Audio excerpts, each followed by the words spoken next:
I still have a top 10 list here. Some of these I haven't seen in a while, but I will give a very brief honorable mention because I assume Jake's going to mention it, and I just don't know how to rank it, to The Last Waltz, which is just a great concert film from this year.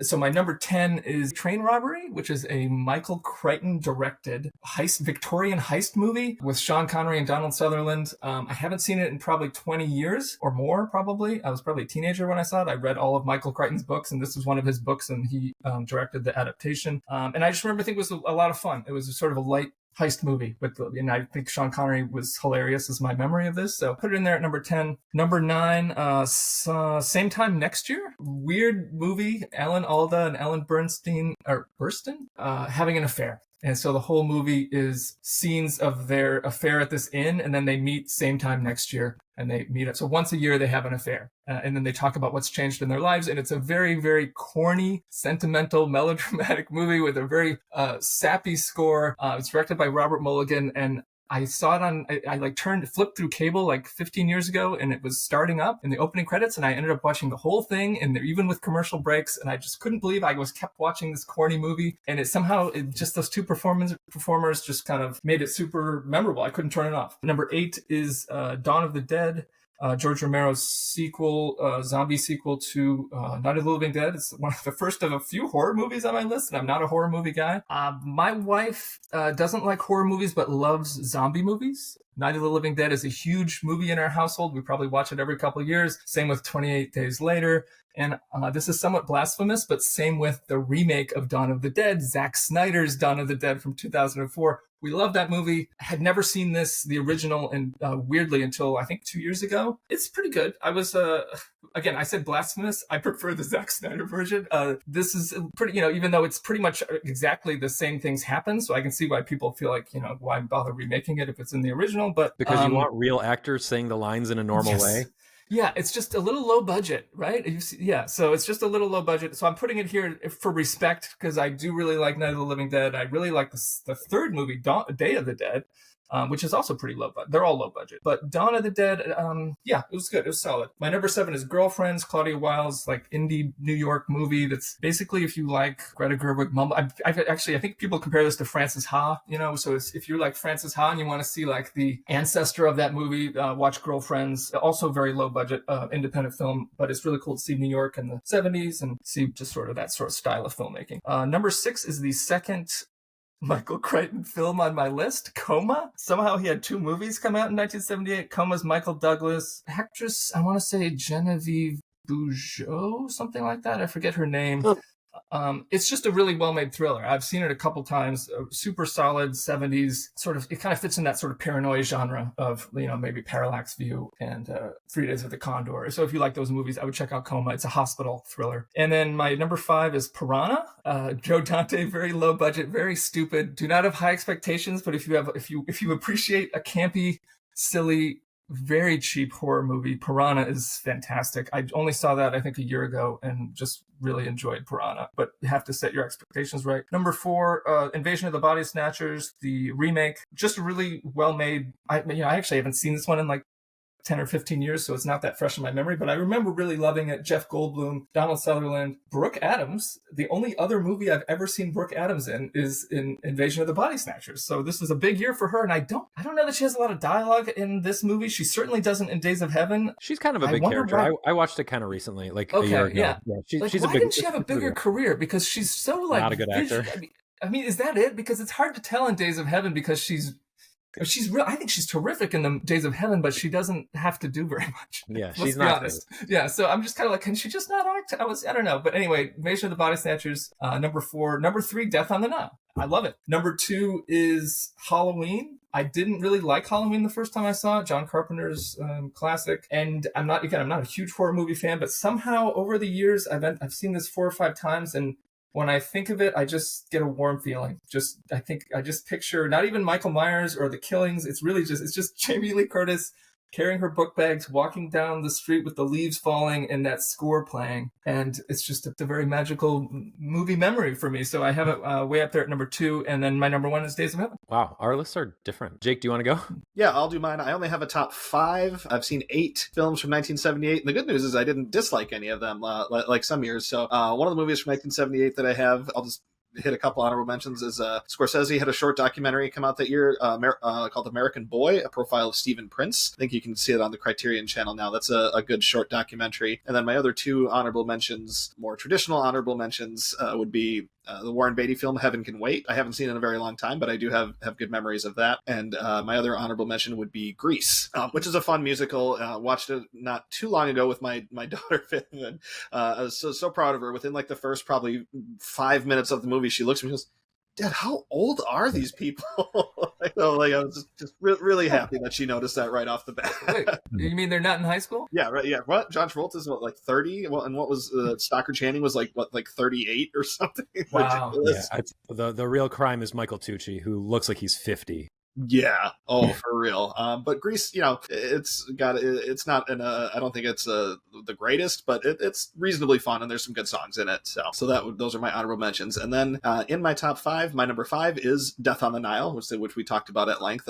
Just really tremendous fun, good movie. My number 4, Jeff just talked about Halloween, the John Carpenter film, which I also saw fairly recently, like within the last couple of years for the first time. I hadn't seen it for, I don't know if there was really any reason, but I hadn't. So I watched that fairly recently. And yeah, it's one of the best horror movies. Carpenter's great, great director. The score is fantastic. Jamie Lee Curtis is so good in it. The villain obviously is super memorable. Yeah, the original Halloween is really, really great. My number 3 is a film that I think has probably aged poorly, but I have not seen it in a long time, and my rating of it on Letterboxd is at a 5-star rating because it's a very, very famous comedy, is National Lampoon's Animal House. Yeah, a lot of that movie wouldn't play so well with modern sensibilities, but as far as its influence and what it was like at or for how big it was at the time, I certainly understand. But and there's still, I'm sure there's still funny stuff in it. I haven't seen it in a very long time. And my number 2, Jeff, you did mention this earlier. Since I don't have as many movies to fill up my list, I am including the concert/documentary The Last Waltz. Brad and I were actually just talking about this recently. Like if we consider concert films and documentaries to be the same thing, and we both agreed that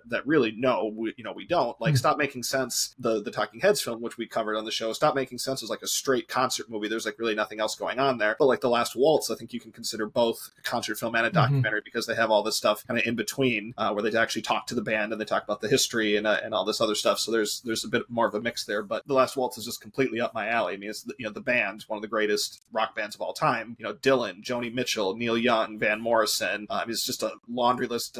Eric Clapton, who sucks now, but just this amazing list of performers. Mavis Staples and the Staples Singers singing The Weight with the band, one of the single greatest live performances I think ever captured on film. The Last Waltz, I think, is essential viewing, I think, for just about anyone with an interest in film or music. Yeah. Shout out to Van Morrison, who somehow, probably my least favorite person in that movie as far musically, but steals the movie almost. He's like incredible in that. So anyway. Yeah, Van Morrison's performance is so good. Also famous for Scorsese having to digitally edit the cocaine out of Neil Young's nose so that you couldn't actually see the giant.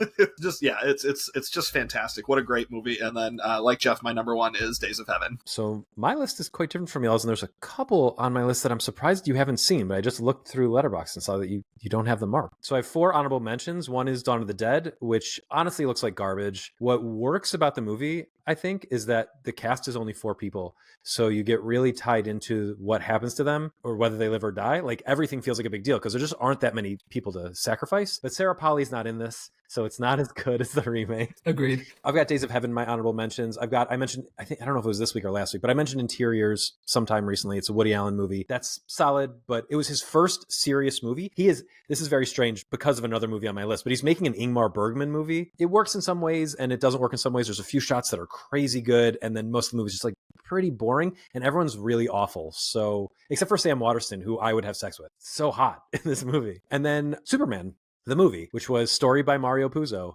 Good movie. It's way too long. I don't know. I only watched it recently, and the sci-fi stuff is kind of boring. When you have Christopher Reeve come in doing the Clark Kent and Superman switch off, it's gold. And everything else is just sort of whatever. Yeah, I agree completely, and I almost had Christopher Reeve as an honorable mention, just like alone, just because I don't really like Superman, but I think he's so incredible.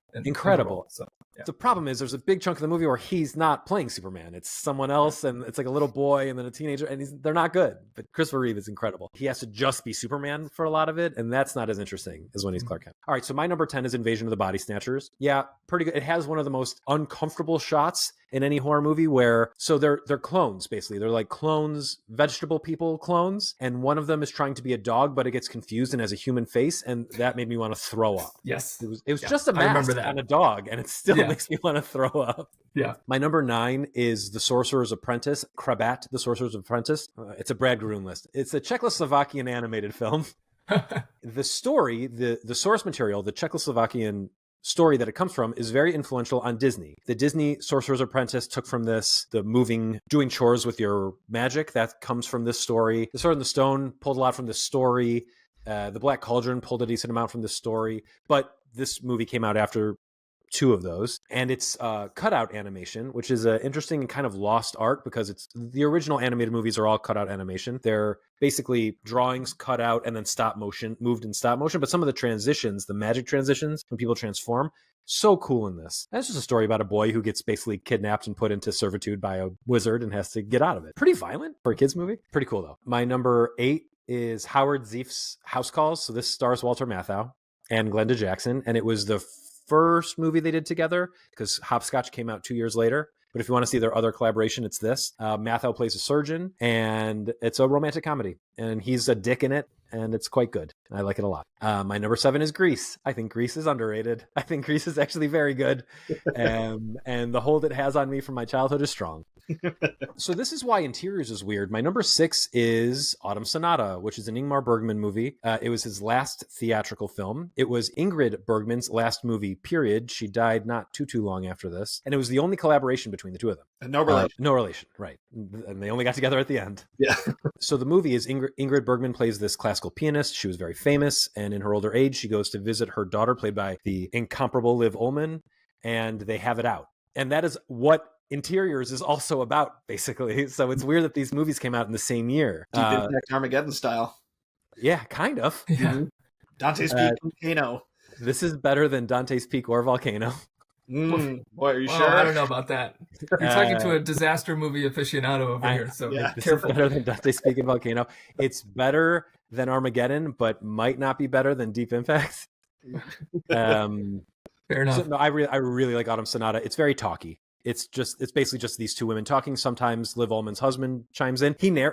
To Jeff's earlier point, he narrates a little bit of the movie, but not most of it, which is kind of odd. Like he breaks the fourth wall and talks to the audience in the beginning, which is also very Woody Allen-ish. They're kind of like playing off each other with these movies, which is super interesting. Yeah. Neither movie is funny, but Autumn Sonata may be a little bit funnier than Interiors. My number 5 is Martin Ritt's Casey's Shadow. So no one has seen this movie. Martin Ritt is more famous for making movies starring... He's so beautiful. What's his name? Help me. HUD. Paul Newman. Paul Newman. Martin Ritt makes HUD, Paul Newman right? movie. Yeah, HUD. He also made Casey's Shadow. So this is, what if Walter Matthau ran a ranch and had to deal with a horse that was lame? Could he make the horse sound? This movie's actually pretty heavy duty. Reminded me a lot of the Iron Claw. I saw it before Iron Claw. Actually, Iron Claw reminded me a lot of this movie. I have it on DVD. I don't know if you can watch it anywhere. It was on Tubi for a while, but really worth checking out. The only thing this movie doesn't have going for it is Walter Matthau's trying to do a Southern accent. It's actually very good. My number 4 is Watership Down. So Martin Rosen is a very interesting figure in animated movie history. He's not an animator, but he really liked Watership Down, and he wanted to make it into a movie. And I think he was a radio broadcaster. He had money from something, and he was like, all right, I'll produce Watership Down. So he ended up making this and one other movie, The Plague Dogs, which is also very good. But the way he got into it was he brought in John Hughley, who was a very famous animator. He did stuff like Moonbird was the big one. I've seen that. Yeah. So this is what's really interesting about this movie. The opening scene is the creation story of rabbits. Watership Down is a story about a group of rabbits trying to survive. The opening scene is the creation story of rabbits. There's a god figure. There's the original like Adam of rabbits, and it's done in a very surrealistic kind of animation style. But Rosen didn't like that style, so Hughley got fired. He only did that first scene, and then the rest of the movie is done in a very different, more realistic looking style. And then so is Plague Dogs. Anyway, this movie's harrowing as hell. It's also super violent for a movie that gets shown to kids a lot, and I think it's great. My number 3 is an early Jackie Chan movie called Drunken Master. It's a blast. If you like Kung Fu and you haven't seen Drunken Master, you need to see Drunken Master. And then my number 2 is the one that is most baffling to me that you guys haven't seen. It's The Deer Hunter. Yeah, I was waiting for one of you to mention that because that was I my knew that- big yeah, never that's did big it. Never did it for me. A big Yeah. that's the best picture winner, and a big never did it for me. What Yeah. happened? I'm like waiting for it to come up. Actually, before you say what you like about it, I can actually tell you I tried to watch The Deer Hunter like 10 years ago. This is my memory. I put it on. There was like a wedding. 45 minutes later, they were still in the wedding. Yeah, that's great. I turned off the movie and I was like, I'm going to finish this later. And now it's 10 years later and I still have not gone back to The Deer Hunter. And I know everybody who's seen it loves it. But I was just like, isn't that movie just a never ending wedding? Like that was, anyway, that's my take on The Deer Hunter. Okay, You so can, the first you can thing say why it's great. The first thing I was going to say was this movie has all the balls in the world. There's a 30-minute wedding at the beginning of it. But the wedding tells you everything you need to know about the characters. It's the dynamic between De Niro and Streep and Walken. These are and how does Cazale fit into all of it? Streep and Cazale met on this movie and they were together until Cazale died. It is known that the production of this movie was like a monster, and honestly it's one of those ones where it paid off. It's like Apocalypse Now, which came out a little bit later. It totally paid off. All the scenes in Vietnam will make you feel like you should never go into even like a closet ever again. They're so claustrophobic. And then I've never seen a movie that tells the story of post-trauma from a soldier as well as this one does, because it's not just the trauma that the soldier endured from the war, it's the trauma that people endure when they come home when they're worried about their friends who are also in the war. The second half of the movie is about De Niro trying to help Walken, and Walken's beyond help. It's so sad. It's tough, right? You know this. It's The Deer Hunter. You know about it. Yeah. But it's one of the best war movies of all time, and you know about it for a reason. And it's crazy to me. It's like, it's blowing my mind that you guys haven't seen. This is as crazy as Jake not having seen the Dollars trilogy. Oh, yeah. Well, yeah. And I feel like maybe I did watch it like a long time ago, but I just, I can't be certain that I did. So it's, that's a real top of the list. Never did it for me. You had me thinking that maybe it wasn't a 1978 movie. I was like, how is it that's not on your list? Anyway, my number one is Death on the Nile. Oh, nice. Wow. Yeah. I forgot you hadn't said that yet. Yeah, I love Death one. on the Nile. Yeah. It's my number I one. have it number 3, so it's not like... It was my number 3 until this rewatch, and then it bumped up to number 1. And I've seen... Maybe I need to rewatch Drunken Master again to give that a fair shake, but I've seen Deer Hunter recently. So it's funny. I probably would have had Death on the Nile near the middle of my list, maybe 6 or 7 even, until this rewatch. And it's just, I feel like it's actually weird because it's a murder mystery, but it's better the second time. It's just fun, you know. I said in my review of it, it's so much more rewarding to watch a second time because you can see all the pieces be set up much better. Yeah. And a lot of murder mysteries, the pieces actually are never set up, and it's all just waiting for the detective to tell you how it all worked out at the end. And this does both.